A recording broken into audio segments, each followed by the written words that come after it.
네, 3차시 시작하겠습니다. 3차시는 개발과 보존의 조화를 위한 환경영향평가인데요.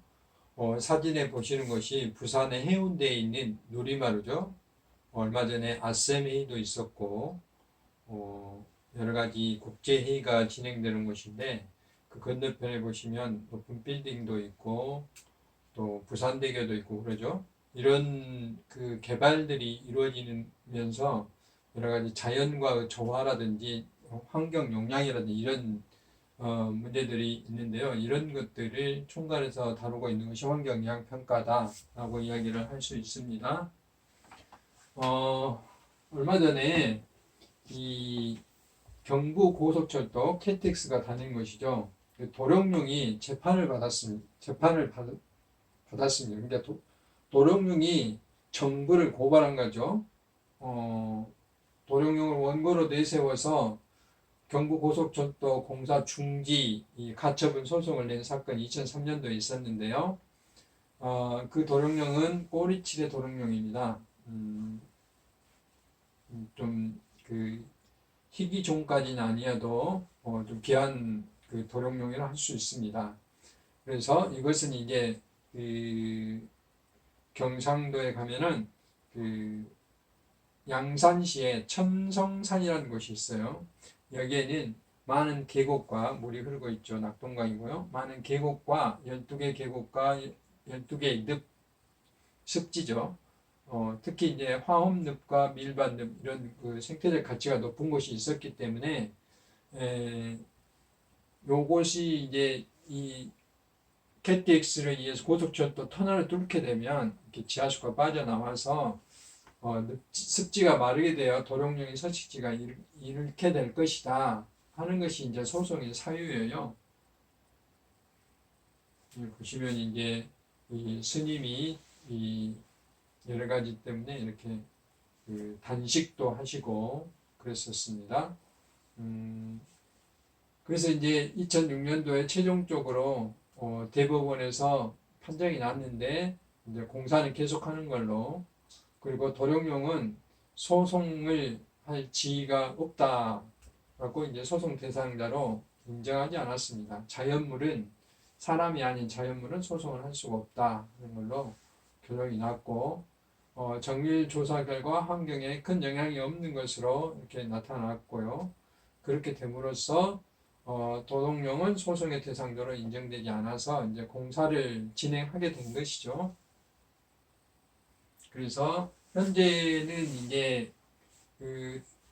현재는 도룡뇽을 비롯한 가재 등이 잘 살고 있다 하는 조사 결과도 있고요. 또 다른 측면에서 보면 이제 소나무라든지 이런 오리 나무들이 살고 있기 때문에 점점 육지화가 습지가 좀 그 육지로 변해가는 과정 중에 있다 하는 그런 시각도 있습니다. 두 가지 시각이 다 있는데 아무튼 현재는 도룡뇽은 죽지 않고 살아있다 하는 것입니다. 또 이제 작년 말에 설악산에 오색 케이블카 삭도라고 하는데요. 이거 이제 설치하는 그것을 환경영향평가에서 부결이랄까 부동의 처리를 했어요. 부동의 처리는 이 사업을 하지 말라는 것이죠. 그러니까 이제 등산에서 올라가지 않고 케이블카를 타고 대청봉까지 이렇게 갈 수 있는, 여기서 내리게 되면 대청봉까지 이제 1.4km 걸어서 갈 수 있는 것이죠. 이런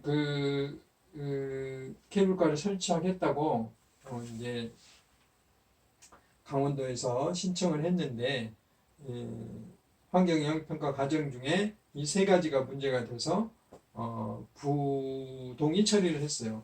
여기는 국립공원이고 자연환경보전지구고 산림유전자원보호구역, 여기 산림청이 지정하는 거고, 또 유네스코에서 생물권 보호구역, 또 우리나라 백두대간이 백두산부터 설악산, 백두산, 금강산, 설악산, 태백산, 지리산까지 이어지는 곳을 백두대간이라고 해요. 우리나라의 그 남북을 잇는 중요한 생태축이거든요.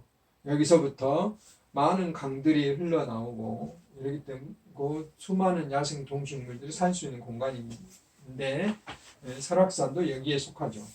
그 다음에 천연보호구역이고, 이런 생태적 보호 가치가 높은 지역이고 또 사냥과 같은 멸종위기 야생 동식물이 살고 있고 그래서 서식지를 단편화 훼손한다는 거죠. 식생도 훼손하고 백두대간 핵심 구역에 과도한 지형 변화도 일어나고 이래서 여기는 이제 부동의한 그런 있었는데 이것이 이제 환경 영향 평가를 통해서 이런 것들이 밝혀진 것이죠. 지금 이제 우리가 바깥에 나가 보면 뭐 논이라든지 산이라든지 염전 같은 곳에 뭐 태양광이나 풍력 발전소 이런 것들이 설치되어 있는 것을 알 수가 있어요. 이런 것을 우리는 재생 에너지라고 그래요. 또 다른 이제 새롭게 만들어진 것까지 합쳐서 신재생 에너지 이렇게 표현을 하는데 후쿠시마 사고 이후에 후쿠시마 원자력 그 사고 이후에 많은 나라들이 이제 원자력 그러니까 핵 발전소를 가능하면 신설하는 것은 좀 억제하고 우리가 자연으로부터 에너지를 재생해보자 해서 풍력과 태양광이 이제 많이 건축되고 있는데 많이 만들어지고 있는데 문제는 태양광은 너무나 많은 면적들을 필요하게 된다는 것이죠. 그 다음에 풍력은 이제 바람이 있는 곳에 해야 되기 때문에 어차피 높은 산이나 바다에밖에 할 수가 없어요. 우리가 도시에다 풍력을 할 수는 없잖아요. 이런 이제 입지 조건이 문제가 되는 것이죠. 근데 이제 세계적으로는 우리나라가 지금 2030 국가 온실가스 감축 목표라는 걸 만들었고 앞에서 이제 우리가 기후변화에 대해서 했는데 온실가스를 감축해야지만이 그 기후변화를 완화시킬 수 있어요. 2도시로 이제 그 온도 상승폭을 유지하도록 그보다 더 낮도록 우리가 국제협약에 가입을 했잖아요. 그러면 그걸 지키려면 산지나 농지나 이런 것들이 훼손이 되면 안 되겠잖아요. 그런데 풍력이나 태양광은 또 그런 곳에 들어갈 수밖에 없어요. 햇빛이 많이 드는 곳에 가야 되고 바람이 많이 부는 곳에 가야 되기 때문에 이게 이제 어떻게 할 것인지 고민이죠. 그걸 이제 어떤 장소에 할 것인지 장소가 적당한 것이냐 하는 것을 이제 환경 영향 평가로서 이제 결정을 하는 것이죠. 보시면 태양광과 풍력의 대부분이 산, 임야, 농지 이런 쪽에 이제 만들어지고 있고 그렇기 때문에 우리가 특히 이제 이쪽에 환경 영향 평가가 중요하다는 것이죠.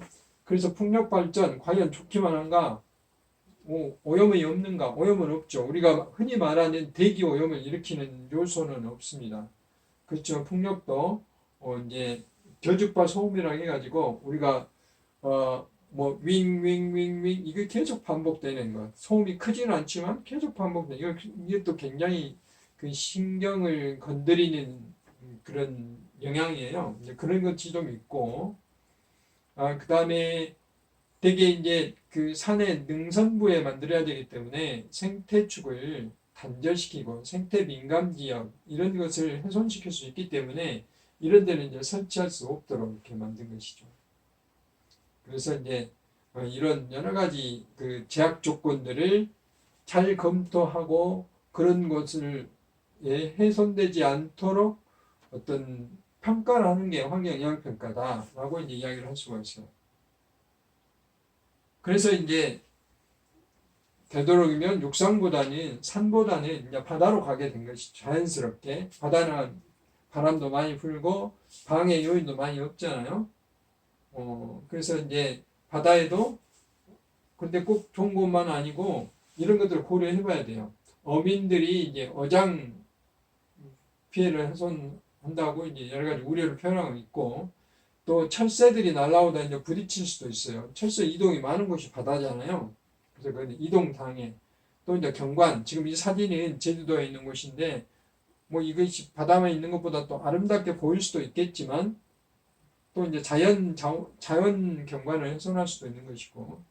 그다음에 이게 그 기둥을 세워놓음으로써 바닷물의 흐름, 해수 유동의 변화가 일어날 수도 있는 것이고 이렇습니다. 그래서 환경 영향 평가 과정에 어민들도 참여를 해서 의견을 충분히 피력을 하고 또 여기에 참여하는 과학자들은 바닷물이 어떻게 흘러갈 것인지 여러 가지 그 기술들을 이용해서 예측을 하고 평가를 하고 어떻게 저감을 할 것인지 우리가 어차피 에너지를 사용해야 되기 때문에 그 에너지를 건전하게 사용할 수 있도록 충분히 고려를 하는 것이 바로 이제 환경영향평가다라고 이야기를 할 수가 있습니다. 보십시오. 전북 장수 천천면에 있는 그 보도된 사진인데 이렇게 산을 깎고 여기에 태양광을 설치를 해놨어요. 누가 봐도 이제 좀 어려움이 있잖아요. 지금은 이제 이게 환경영향평가에 다 이렇게 차단이 되고 있습니다만은 그런 것이고 염전 뭐 실제로 이제 이 소금 농사를 지은 분들 이야기를 들어보면 소금 농사를 지은 것보다 이 태양광 시설을 해놓은 게 훨씬 더 소득이 높다고 그래요. 뭐 한 3배 정도 높다고 그러는데 환경을 고려하지 않으면 누가 염전하겠어요? 태양광 하죠.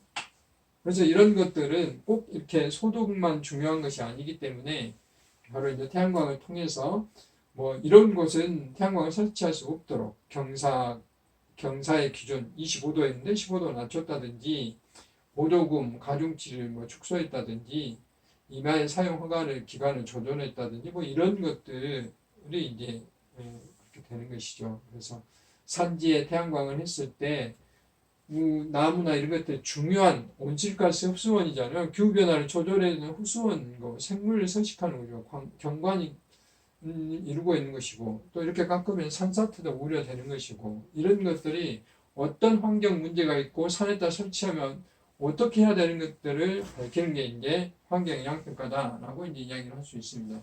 뭐 마늘밭에 이렇게 농사를 짓지 않고 태양광을 할 수 있다든지 또 이렇게 뭐 이런 그 작물 대신에 태양광 패널이 위치하고 있는 것 이런 것들이 이제 과연 정확하게 환경영향평가하면 존재할 수 있는 것인지 하는 것들을 정확히 평가하는 게 이제 환경영향평가다라고 이야기를 할 수가 있습니다. 주로 이제 염전에 이렇게 설치되어 있는 것들이죠.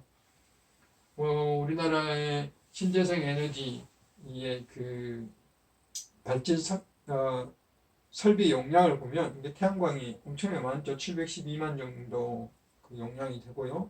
그 다음에 이제 계속 커가고 있는 게 풍력이고 앞으로 이제 풍력이 대단위로 많이 늘어날 예정이고요.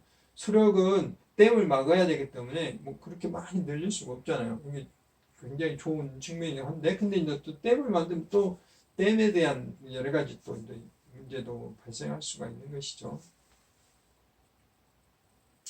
그래서 이제 그런 뿐만 아니라 지금 현재 제주도의 제주공항이 요즘이야 이제 코로나 때문에 한가합니다만은 제주공항이 엄청나게 비집고 잘못하면 항공사고도 날 수 있기 때문에 제2공항을 이제 서귀포 쪽에 만들려고 하고 있어요.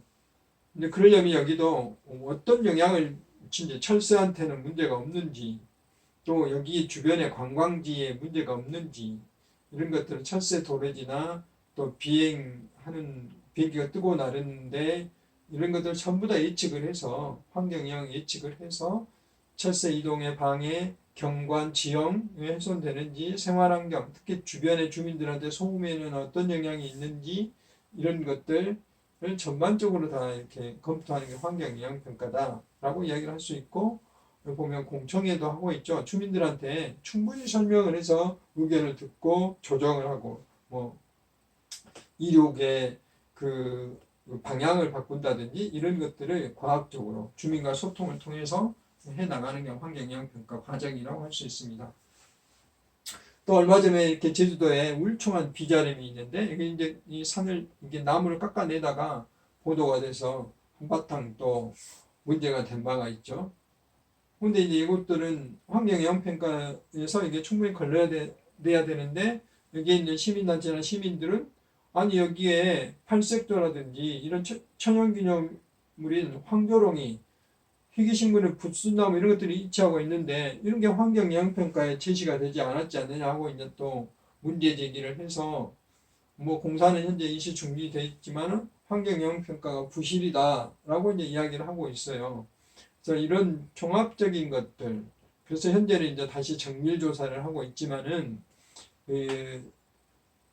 이런 것들이 이제 과학적으로 또 경제적으로 또 주민 참여하에 이렇게 정밀하게 일어나면 이런 문제가 당초에 일어나지 않았지 않냐 하는 생각입니다. 그래서 이런 환경영향평가가 이런 역할을 충분히 하기 위해서는 이게 이제 전문가들이 충분히 참여가 돼야 되겠죠. 지금 이제 많은 도시가 공원 일몰제라는 것은 99년도에 헌법재판소가 계획을 세워놓고 장기 오랫동안 이게 집행을 하지 않은 것을 장기 미집행 도시계획 시설이라고 그래요. 이건 이제 사유재산권을 침해한다라고 헌법 불합치 결정을 내렸어요. 그래서 2000년 7월 이후부터 최초 도시계획이 결정된 20년이 지난 그 20년이 올 2020년 7월 달이에요. 2020년 7월. 사자는 빼야 되겠네요. 2020년 7월 달인데 이제 7월이 넘게 되면 이건 다 이제 그 개인이 땅을 사고 팔고 할 수 있는 거예요. 그러면은 도시의 공원들이 없어져 굉장히 큰 문제가 발생하게 되는 것이죠. 그래서 이제 법을 바꿨어요. 도시공원법을 바꿔서 민간이 투자를 하면 이제 여러 가지 혜택을 주는 거예요. 특례제도. 이제 예를 들면 광주에 이제 중앙공원이 있어요. 그 풍암동에 가면 호수가 있죠. 호수공원이 있는데 그 뒤에 있는 산들이 중앙공원인데 그 중앙공원을 이제 민간이 개발하도록 그 돈을 대는 것이죠. 그러면서 70%는 공원으로 보존을 하고 나머지 30%는 이제 도시계획하에 뭐 아파트를 짓든지 뭐 다른 여러 가지 용도로 사용할 수 있도록 배려를 하는 거예요. 이걸 이제 국회의원들이 법으로 만들어서 이렇게 할 수 있는 것이죠. 그래서 이렇게 현재는 사유지가 포함되어 있어도 공원 지역이기 때문에 사용할 수 없지만은 이제 이 일몰제가 되면 주인이 이제 마음대로 매입을 할 수 있는 것이죠. 그래서 이런 것들을 이제 민간공원으로 이렇게 개발하는 것이 이제 민간공원 특례 사업이다 하는 것이죠. 70%는 공원으로 하고 30%는 이렇게 아파트라든지 이런 걸 만들 수 있는 거다라고 이제 이야기를 할 수 있는 것입니다. 이런 것도 환경영향평가가 이제 관여를 하게 되는 거고, 구체적으로 환경영향평가는 어떤 개발을 하는데 나침판과 같은 역할을 합니다. 너무 환경 오염이라든지 주민들의 건강에 문제를 일으키면 그 사업 자체를 못하게도 할 수 있는 것들이죠. 그래서 이제 사업자가 정부가 될 수도 있고 지방자치단체가 될 수도 있고 민간이 될 수도 있는데 사업 계획을 수립하게 되면 이제 이거 평가를 하게 되는 겁니다. 누가 하냐면 사업자가 중심이 돼서 하는데 환경기관, 지자체, 주민, 전문가, 시민단체들이 참여해서 환경영향 평가를 하게 돼요.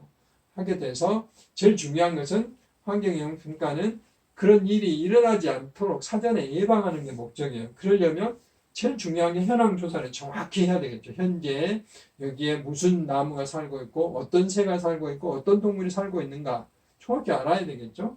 그 다음에 예측은 여기에 나무를 배내했을 때 새가 어떻게 다른 데 이동해서 살 건지 아니면 이동하지 못하고 죽는 건지 그렇게 예측이 되면 이제 평가를 하게 되죠. 그러면 여기는 도시를 아파트 짓지만 바로 옆쪽에 또 다른 그 숲을 하나 인위적으로 만들어주면 새가 그쪽으로 이동해서 살 수 있을 거잖아요. 이런 것들이 이제 저감 방안이죠. 대체 서식지를 만든다든지 아니면 정말로 이 숲은 동식물들이 많이 살아서 힘들다 그러면 다른 곳으로 장소를 바꿔서 한다든지 이런 것들이 저감 방안이죠. 그래서 아까 설악산 케이블카처럼 문제가 너무 많으면 부작용이 많은 사업을 보류하게 한다든지 이런 것들이 환경영향평가예요. 환경영향평가는 한마디로 말하면 사전 예방이고 우리가 지구를 또는 도시를 지속가능하게 이용하기 위한 발전시키기 위한 하나의 수단이다라고 이야기할 수 있어요. 그래서 제가 개발의 나침판이다 하고 이제 제목을 지어놓은 거죠. 그래서 앞에서 말씀드렸다시피 환경영향평가는 사전 예방, 지속가능 발전, 개발과 보전, 개발을 하되 보전과 잘 조화를 시켜서 이제 그 사업 주변에 환경에 미치는 영향을 사전에 예방하기 위한 그런 노력들이 되겠습니다. 그래서 이렇게 사업지구가 있으면 그 주변으로부터 어떤 이제 기상 같은 경우는 훨씬 더 넓은 지역을 조사를 하고 지하수는 조금 더 좁은 지역을 조사를 하고 뭐 1조 모델링이라는 것은 이제 이 아파트가 들어서면 기존의 그 주택 같은데 햇빛이 어떻게 쬐을 것인지 이걸 예측하는 것이죠. 그 바로 옆에서 하는 거고 이런 것들을 우리는 환경영향평가라고 이제 이야기를 할 수 있습니다. 환경영향평가 사업이 중단한 사례들이 여러 건 있어요. 뭐 쭉 최근에 이제 많이 늘어나고 있죠. 여러 건들이 있는데 뭐 구체적으로 제가 다 설명을 하지 않겠습니다. 왜 이제 안 됐는가의 사유가 여기 나와 있어요. 그래서 이제 환경영향평가는 꼭 이렇게 사업뿐만 아니라 국가의 기획, 예를 들어서 뭐 환경부가 실내 공기질 관리 계획을 기본 계획을 수립한다 했을 때도 환경영향평가를 하는 거예요. 그 다음에 국토교통부가 뭐 국토계획기본법, 국토계획종합법 이런 걸 수립할 때도 환경영향평가를 만드는 거예요. 이걸 왜 하냐면 계획을 세울 때 개발 위주로 세우면 안 된다는 거죠. 거기에 어떤 생태축이라든지 또 동물의 서식지라든지 이런 것들 환경성을 충분히 고려해서 계획을 세우라는 거죠. 그래서 그런 것들이 바로 이제 여기 보시면 이 폴리시 그러니까 정책이 되겠죠. 그다음에 계획, 플랜, 프로그램. 그다음에 이제 앞에서 제가 말했던 풍력이나 태양광이나 케이블카나 뭐 천성산의 KTX 노선이나 이런 것들은 프로젝트죠. 사업이죠. 사업. 그래서 환경영향평가는 크게 이게 세 가지로 나누는데 뒤에서 또 설명을 하겠지만 환경영향평가, 그 다음에 전략 환경영향평가, 이것도 전략 환경영향평가. 그러니까 그 계획 단계에서는 주로 전략적으로 이렇게 평가를 하는 거고, 그 다음에 사업은 직접적으로 그 영향이 있는지 없는지를 평가하는 것입니다.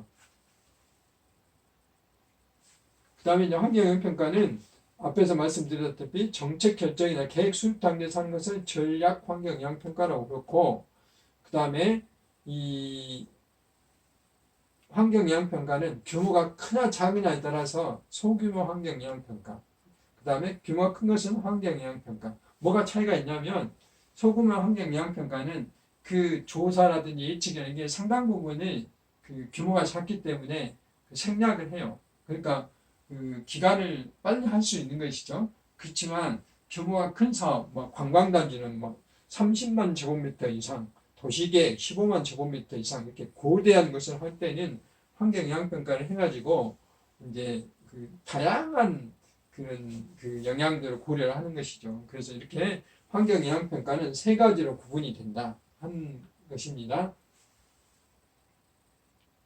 그 다음에 뒤에서 하겠지만 환경영향평가만 해놓고 말면 안 되잖아요. 이게 이제 충분히 그 공사를 할 때 또는 운영을 할 때, 공사는 이제 뭐 포크레인을 파고 뭐 건물을 짓고 하는 것들이죠. 그랬을 때 환경에 영향이 제대로 있는지, 그 다음에 이제 사람들이 뭐 이제 살 때는 뭐 자동차로 운전하고 쓰레기를 배출하고 그건 운영이잖아요. 그랬을 때도 환경 영향이 어떤지를 조사하는 것도 사후 환경 영향 조사라고 그래요. 여기까지가 이제 환경 영향 평가의 마지막 단계다라고 이야기를 할 수가 있어요. 그래서 이제 소규모 영향 평가는 뭐 이렇게 제가 굉장히 복잡하게 해놨지만 사진에서 보신 바와 같이 마을이 있는데 여기 공장들이 이렇게 난립돼 있죠. 이렇게 되어 있는 것을 우리는 난개발이라고 해요. 난개발. 이 난개발이 우려돼서 계획적으로 이렇게 개발을 해야 되겠죠. 이런 곳에는 소규모 영향 평가를 하는 거예요. 공장이 하나, 둘, 셋, 넷 막 들어서고 있으면 주민들이 이제 건강상 큰 영향을 미친다든지 소음 때문에 문제가 된다든지 이런 것이기 때문에 여기서 이제 가장 중요하게 하는 게 입지 타당성. 여기에 이제 공장이 들어올 것인지 말 것인지 하는 것이 소규모 환경 영향의 주가 된다라고 이제 이야기를 할 수가 있겠습니다. 앞에서 제가 이제 맨 마지막에 사후 환경 조사라고 그랬죠. 사후 환경 영향 조사라고 표현하는데 시작만 하면 어떡합니까? 마무리 지어야죠. 그 마무리 짓는 게 이제 사후 환경 영향 조사인데 우리가 평창 올림픽 했어요. 여기에 이제 스키 타고 내려왔잖아요. 활강으로 가리왕산이라고 그러는데 여기 이제 굉장히 그 생태적으로 보존 가치가 높은 곳이에요. 지금 이제 이게 강원도하고 주민들하고 이제 또 환경단체하고 지금 이게 약간 갈등이 있죠. 왜냐하면 이걸 보존을 다시 이제 복원을 해야 되는데 한번 개발을 해놨으니까 또 그 여러 가지 주민들을 위해서 또 그 사업을 포기하고 싶지 않잖아요. 그래서 지금 이런 것인데 이건 정확히 사후 환경 영향 조사를 제대로 해서 판단을 해야 될 필요가 있다 하는 것이죠. 이게 이제 마무리 단계죠. 여기도 환경 영향 평가가 관여를 하고 있고 환경 영향 평가에는 뭐 다양한 없지만 항만을 개발한다든지 산업단지를 만든다든지 도시 개발한다든지 심지어 뭐 매립을 한다든지 뭐 이런 거 종합적으로 다 해당이 돼요. 관광단지를 만든다든지. 근데 그거는 이제 종류고 어떤 걸 평가하냐면 자연 생태 분야, 대기, 뭐 미세먼지는 어떻고 거기서 온실가스가 어쩌고 또 수질, 거기에 뭐 어떤 오염물질이 나오는지 토지환경, 생활환경, 사회 경제 분야까지 다 포괄적으로 평가하는 게 환경영향평가 실제 내용이고요. 그러면서 아까 이제 저감 방안 만드는다 했는데 환경 보전 방안을 어떻게 산업단지를 하려면 이쪽에다 나무를 심어라, 완충지를 만들어라, 항만을 만들려면 배가 이쪽으로 들어와야 되고 여기에 경관이 뛰어난 해수욕장이 있으면 그 피해라, 도시개발할 때에 그 건물의 방향은 이렇게 해라, 여기에 이제 뭐 방벽을 세워라, 이런 것들이 환경영향평가 저감 방안으로 제시를 할 수가 있는 것이죠. 그래서 평가하는 방법은 이제 복잡합니다만은 먼저 이제 이게 그 환경영향평가협의회라는 곳이 있어요. 거기서 뭘 조사할 것인지 그런 것들을 하거든요. 그러면 심의를 하거든요. 그래서 거기서 심의를 하면은 그 환경영향평가서 초안이라는 걸 만들어요. 초안을 만들어서 주민들한테 공개를 합니다. 그 주민들이 그걸 보고 이제 설명회 가서 듣고 이게 우리 집 앞으로 이게 지나가면 문제가 있다 또는 뭐 어쩐다 조사가 잘못됐다 하는 것을 말할 수 있는 게 이제 의견 수렴을 20일에서 60일도 하고요. 이 주민들 의견까지 총망라해서 이제 본안을 만드는 것이죠. 그래가서 이 본안을 만드는 것을 천하 환경부에 이제 이거 제출을 하게 되면 이제 전문 부서에서 그 심도 있게 또 검토를 하는 것이죠. 이런 절차에 의해서 환경영향평가가 진행이 된다. 좀 더 자세히 설명해 놓은 건데 여기까지 여러분들이 아시면 머리가 좀 아프기 때문에 이거는 그냥 이런 절차에 의해서 된다. 나중에 혹시 이제 뭐 조경학과라든지 이런 그 환경과 관련된 학과에서 이게 필요할 수가 있어요. 그때는 이제 이런 그뭐 법규를 찾아보면 알 수가 있습니다. 그래서 주민 설명회는 정보 제공하고 민주주의 국가이기 때문에 민주적으로 그 절차를 하는 것이죠. 그 다음에 환경 그 개발할 때에 어떤 사업을 개발할 때에 많은 이제 갈등들이 일어날 수가 있는데 그 갈등에 대한 것들을 미리 이제 차단할 수 있는 게 주민 설명회다라고 할 수 있고 주민 설명을 하려면 환경영향 평가를 제대로 해야 되겠죠. 그래서 그 4시라도 깨할 수가 있어요. 그래서 이제 주민 설명이 중요하죠.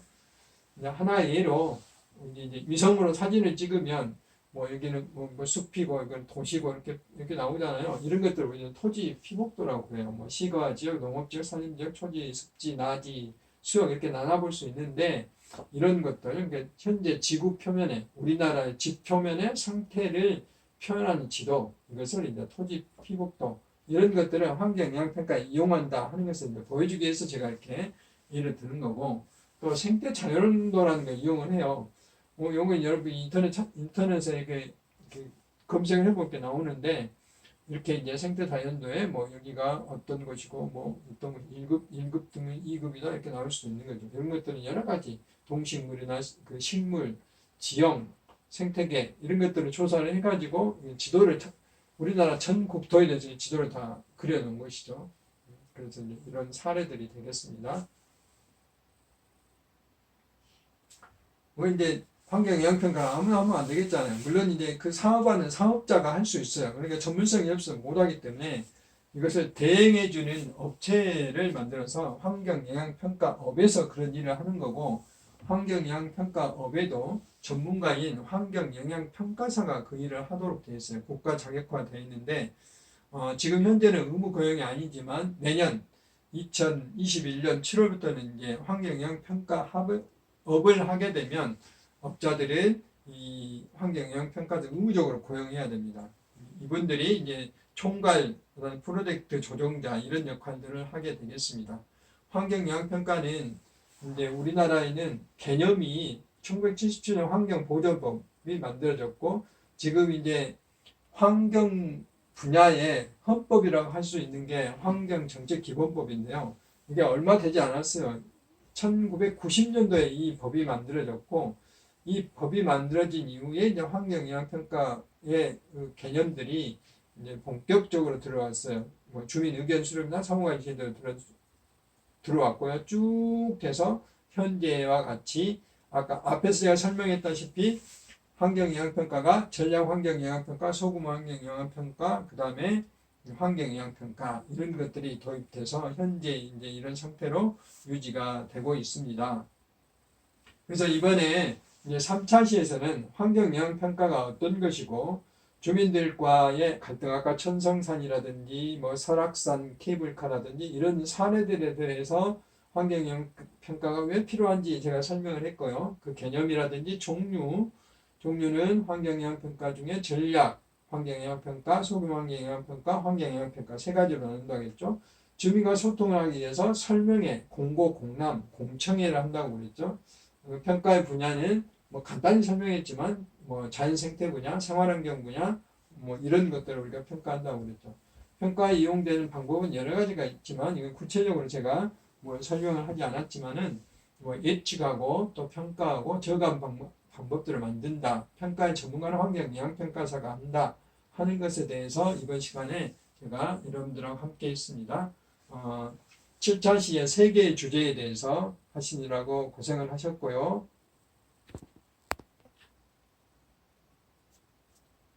예, 7차 시에서는 여러분들이 독립적인 주제로 3개의 주제에 대해서 수강을 하셨습니다.